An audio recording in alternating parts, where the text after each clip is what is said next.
Hey guys, I just wanted to quickly say that 96% of you guys that watch this content are not subscribed. So if you could please hit that subscribe button for me, it would really make me extremely happy. Every subscriber goes a long way, and the more people that subscribe, the better quality content I can make for you. Hello Teacher Sean friends and fans. Today we are going to talk about 4 ways that we can improve our American English accents. We get to see actors from all over the world talking as if they were just like me, like they were American too. As I go along and, we keep losing incredible friends and characters, it sort of kills me doing this job, but in a beautiful way. And after we took in his old friends, they become leaders in what we have here. I was very excited by, quite honestly, I think the whole package of what it was. I knew the writing was going to be incredible. Figured you'd show your face around me again. I guess I thought you were humiliated. You did run away after all. I just needed to see you. And, yeah? I'd like to, take you out or something. You're married. Not yet. Not married. No, I'm not married. No. Whenever he's opened his mouth, people have just told him to shut up or slapped him his whole life. And You have a daughter who sincerely believes that you don't like her. I mean, she's trying to communicate, she's speaking, but why aren't you listening? Many people in the comment section have been saying that my accent is very clear and easy to understand. I'm from a small city called Cleveland, Ohio, and we get to boast that we have the clearest American accent. People all over Cleveland sound just like me. And according to Big 7 Travel, we have one of the sexiest accents in the world. Unfortunately, we don't have very many sexy teachers named Teacher Sean. I didn't make that list. So if you want to sound sexy when you speak with your American accent, learn to talk like me by watching this video.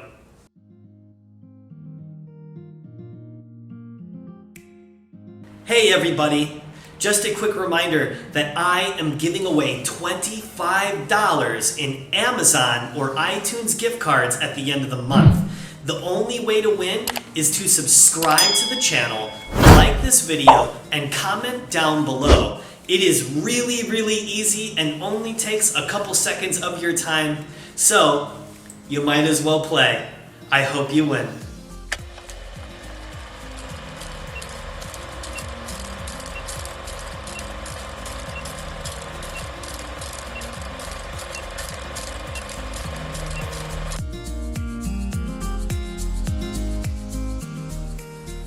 Some sounds that Americans make are regional specific, and when I say regional, I mean America, baby. So for example, you have the different TH sounds, right? You have the TH sound in the word three, and you have the TH sound in the word there. In three, the TH makes a very hard sound, that three. And in there, it's a very soft, there. So when you say three, that sound is harder and it's curling your tongue. Your tongue is going up, three. When you say there, it's softer and your tongue lays flat in your mouth, there. Let's listen closely because there's a big difference between those sounds. You have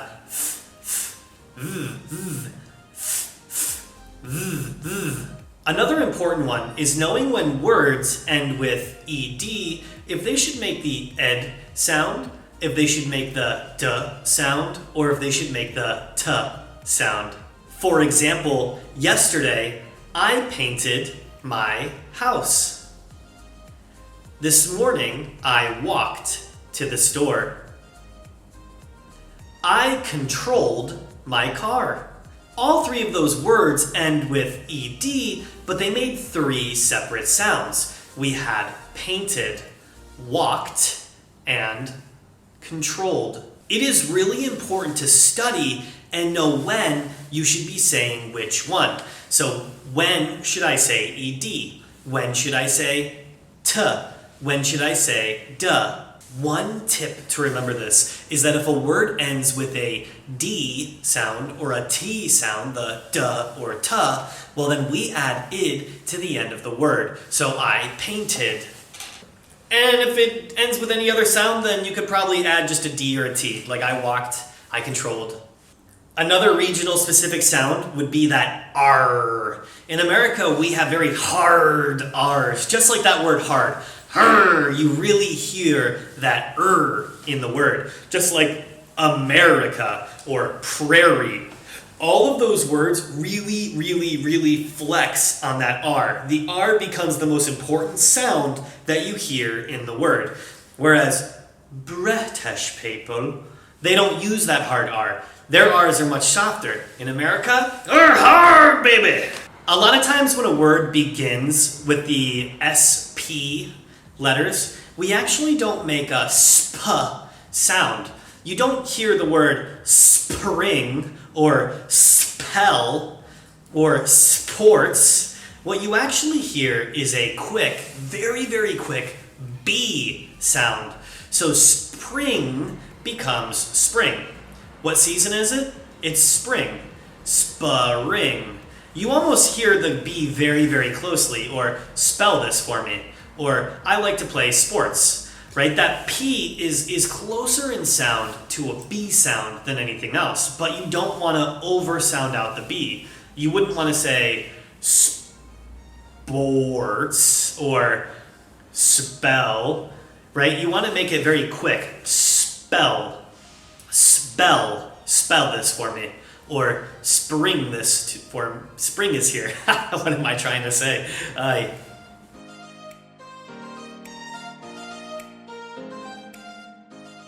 So people often say that Americans overly pronounce their vowel sounds, whereas the British overly pronounce their consonants. And whether or not that's true, one thing that we can see is that when Americans talk, they really move their mouths for the vowels. Your mouth should be changing shape every time you use a vowel.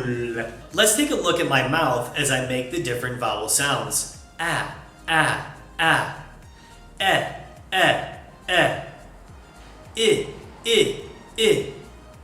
I. Ah, ah,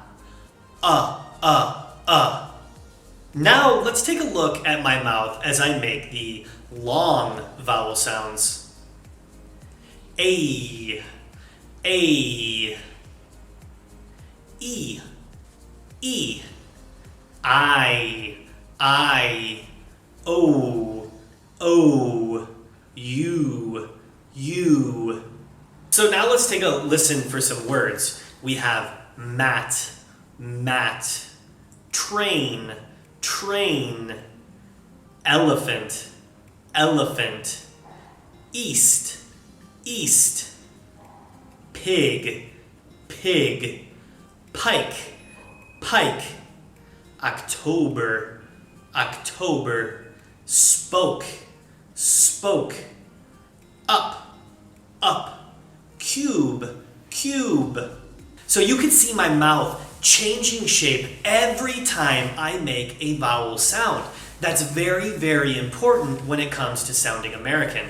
You really need to stretch, and maybe your face gets a little uncomfortable and you gotta rub it down a little bit and get a massage. But practicing this over and over, practicing those shapes, is really gonna help you sound a lot more like me. Because when I talk, my mouth is going crazy in shapes.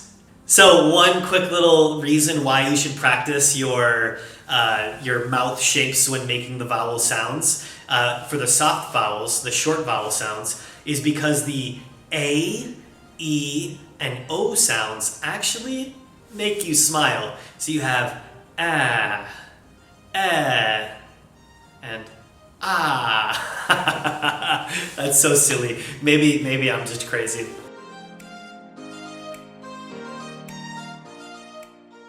When it comes to talking, Americans are super lazy, but we make up for it with our work ethic.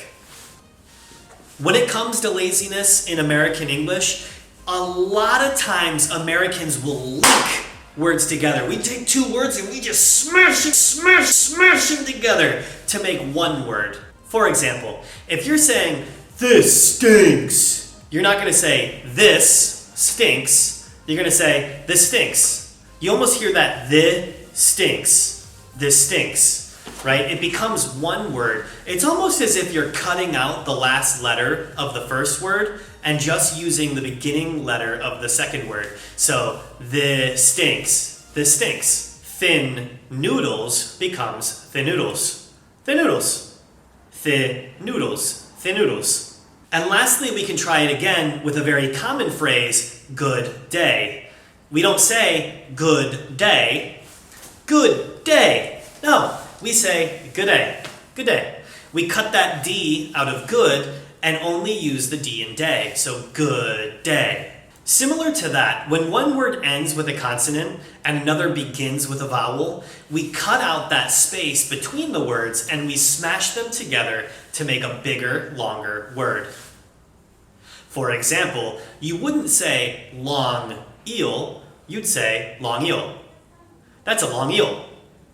We cut out that space and long and eel get smashed together to just make long eel. Painted eggs becomes painted eggs. Painted eggs. So this one can take a bit of time to get used to, but with practice and practice, you'll eventually master it and get it down really quick.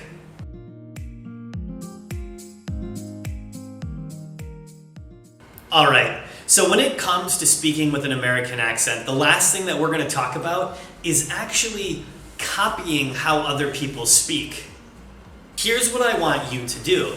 I want you to think about somebody who has an American accent that you like to listen to. Maybe it's a famous celebrity, maybe it's your favorite YouTube teacher, or maybe it's a movie star, right? What I want you to do is to listen to the way that they speak and practice talking like them. You're going to listen very closely for things like rhythm, which is the sense of movement in their speech. It's marked by stress, timing, and syllables. For example, in some words, Americans just like to cut some syllables out. Like in the word family, which is spelled Family, there should be 3 syllables, family. But we cut that middle one out and we're left with 2. We have family. Also listen for intonation. That's the way that people say words. For example, when I'm talking to you, my voice goes up and down. Up and down, up and down, up and down, the whole time that I'm talking. Those are the things that you want to listen for when you're watching somebody talk, and practice talking like them. Watch a quick little clip of them talking, pause it, say what they said the way they said it, and do it again and again until you get that accent down.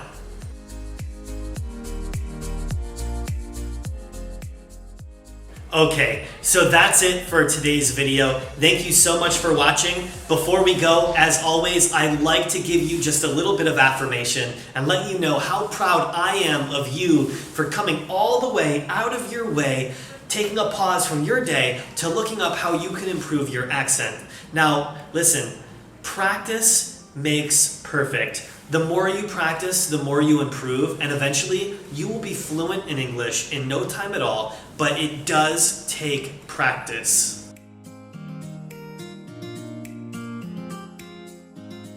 As always, if you're still watching this video, thank you so much. I wanted to quickly say how proud I am of you, because without people like you, none of this could possibly happen. So thank you so much for watching and sticking around all the way till the end. If you're not subscribed yet, please do. Like I said earlier, only like a very small percentage of you guys who actually watch this are subscribed, and the more subscribers I have, the better the quality content I can make. I'm really trying to grow this community up. If you haven't done it yet, here's your last chance to enter for this month's raffle, or this month's giveaway. It's not a raffle. There's no raffling at all. But I am giving away $25 in Amazon or iTunes gift cards. All you have to do is subscribe to the channel, like this video, and comment down below, and I'll be hopefully giving you $25.